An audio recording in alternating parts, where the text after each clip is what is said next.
بسم اللہ الرحمن الرحیم۔ السلام علیکم رحمۃ اللہ وبرکاتہ۔ جس نے آج شب جمعہ کی رات یہ وظیفہ کر لیا اس کی تمام جائز حاجات پوری ہوں گی۔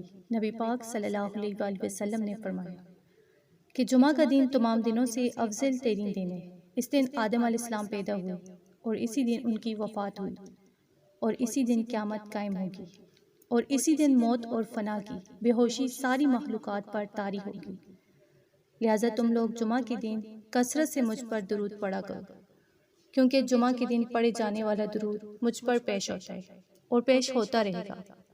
ناظرین، جمعہ المبارک کی فضیلت کے بارے میں قرآن پاک میں ارشاد ہے کہ اے ایمان والو، جب نماز کے لیے جمعہ کے دن اذان دی جائے تو اللہ کے ذکر کی طرف دوڑو، خرید و فروخت چھوڑ دو، یہ تو ہمارے لیے بہتر ہے اگر تم جانتے ہو۔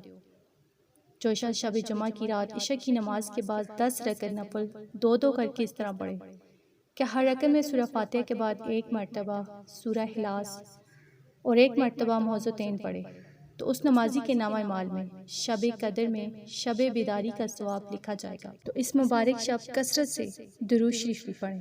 آپ نے آج شب جمعہ کی رات سب سے پہلے اول اور آخر 11 مرتبہ درود پاک پڑھنا ہے۔ درمیان میں آپ نے 100 مرتبہ یعنی ایک تسبیح ولا حول ولا قوت الا باللہ، ایک تسبیح 100 مرتبہ یعنی یہ تسبیح پڑھیں۔ پھر اللہ پاک سے اپنی حاجت کے لیے دعا مانگیں، انشاءاللہ جو بھی آپ کی حاجت ہوگی وہ پوری ہوگی۔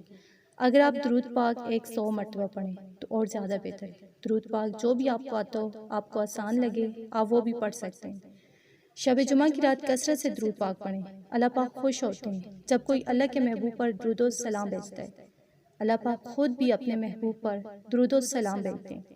تو آپ بھی آج اس مبارک رات، اس بابرکت رات، اس عمل کو لازمی کریں، اسے شیئر کریں، ویڈیو کو لائک، چینل کو سبسکرائب کریں۔ جزاک اللہ۔